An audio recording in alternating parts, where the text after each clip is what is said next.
شیعہ اور سنی بھائیو، السلام علیکم ورحمۃ اللہ وبرکاتہ۔ آپ کی خدمات میں چند معصومانہ سے سوالات عرض کرنا ہے۔ سوالات سے قبل آپ سب سے گزارش یہ ہے کہ ان سوالات پر شیعہ اور سنی بن کر نہیں، ایک منصف مزاج انسان بن کر، آقا کریم کا امتی بن کر، شمع رسالت کا پروانہ بن کر غور کرنا ہے۔ قیامت کے دن آقا کریم کو کیا منہ دکھائیں گے؟ ہم نے کلمہ نبی کا پڑھا ہے، صحابی کا نہیں پڑھا۔ کہیں ایسا نہ ہو کہ ایک صحابی کا دفاع کرتے ہوئے شان رسالت میں گستاخی ہو جائے، کہیں ایسا نہ ہو ایک صحابی کا دفاع کرتے ہوئے آقا کریم کے حق میں کوتاہی ہو جائے۔ سوال یہ ہے، یہ حدیث جو لائی جاتی ہے کہ حضور نے فرمایا کہ نحن معاشر الانبیاء لا نرث ولا نورث ما ترکناہ صدقہ،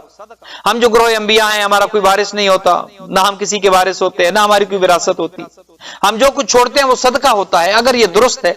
تو قرآن تو یہ کہتا ہے کہ انما الصدقات للفقراء والمساکین، صدقات تو فقراء اور مساکین کا حق ہے،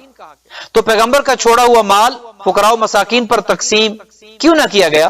حکومت وقت نے کس آئین اور قانون کے تحت اسے اپنی تحویل میں لیا؟ اور اگر لے لیا تھا تو جب خاتون جنت، خاتون قیامت، دختر نیک اختر، جگر گوش رسول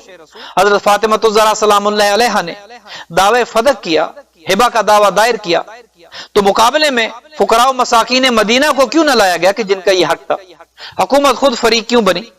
اور اگر حکومت فریق بن چکی تھی،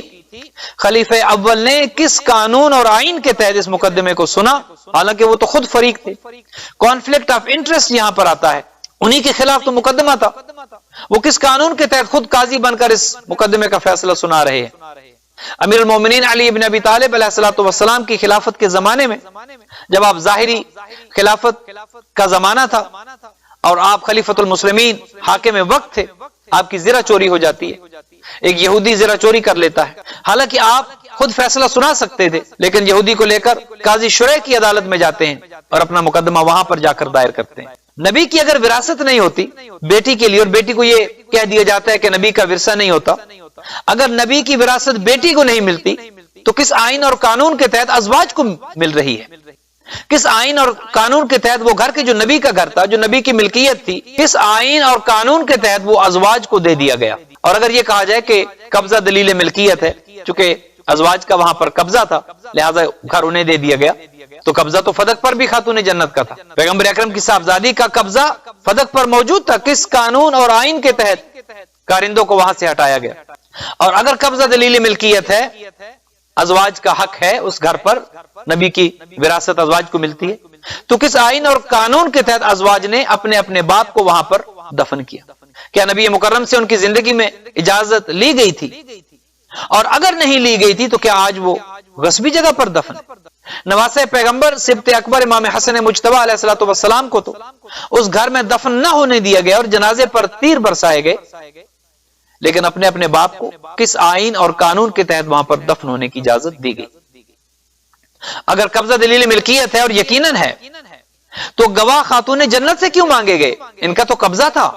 گواہ تو حکومت کو لانے چاہیے تھے۔ اور اگر گواہ بیوی نے پیش کیا اور علی ابن ابی طالب کو گواہ کے طور پر پیش کیا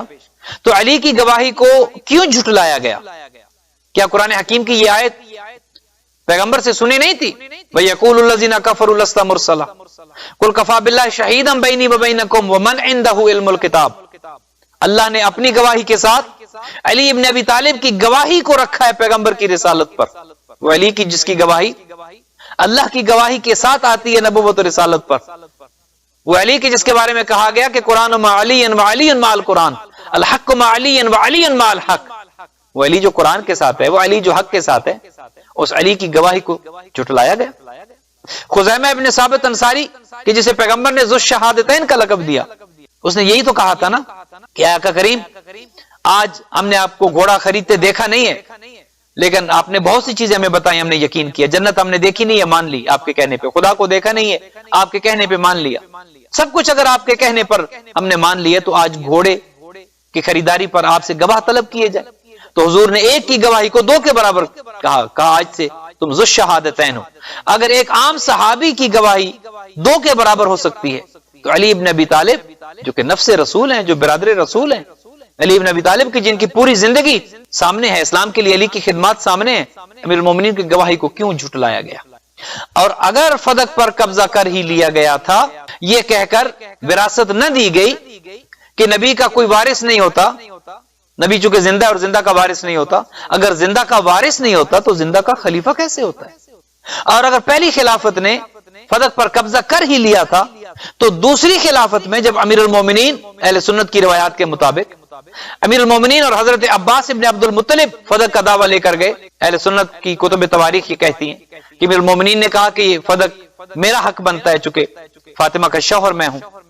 اور حضرت عباس ابن عبد المطلب نے یہ کہا کہ میں چونکہ حضور کا چچا ہوں اس لیے وہ فدق مجھے ملنا چاہیے۔ تو دوسری خلافت میں حضرت عمر ابن خطاب نے یہ کہہ کر فدق دے دیا گیا کہ یہ چچا اور بھتیجا کا معاملہ ہے، گھر جا کے دیکھ لینا کہ کس کا حق بنتا ہے۔ اگر پہلی حکومت غصب کر رہی ہے یہ کہہ کر کہ نبی کا ورثہ نہیں ہوتا تو دوسری خلافت میں کس قانون کے تحت واپس کیا گیا؟ ماننا پڑے گا یا پہلی خلافت نے غلطی کی اور یا دوسری خلافت نے غلطی کی، دونوں تو صحیح نہیں ہو سکتے۔ اور پھر تیسری خلافت میں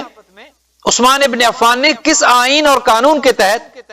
مروان ابن حکم کو واپس کر دیا؟ پہلی حکومت غصب کر رہی ہے، دوسری دے رہی ہے، اور تیسری خلافت میں مروان ابن حکم کو نہ فقط یہ کہ فدق دیا گیا بلکہ جنہیں پیغمبر نے مدینہ بدر کر دیا تھا، نبی مکرم کے حکم کی خلاف ورزی کرتی ہوئی واپس مدینہ بلایا گیا اور فدق دے دیا گیا، اور اس کے بعد عمر بن عبدالعزیز نے فدق واپس کیا، مامون نے فدق واپس کیا۔ تو ماننا پڑے گا کہ کسی نہ کسی جگہ پر یقیناً غلطی ہے۔ اب یہ تاریخ کے طالب علم یہ فیصلہ کریں کہ غلطی کہاں پر ہے۔ کچھ سوالات آپ کی خدمت میں رکھیں، ٹھنڈے دل سے ٹھنڈے دماغ سے ان پر غور کریں، شیعہ اور سنی کہ تعصب کی اینک اتار کر ایک مسلمان بن کر،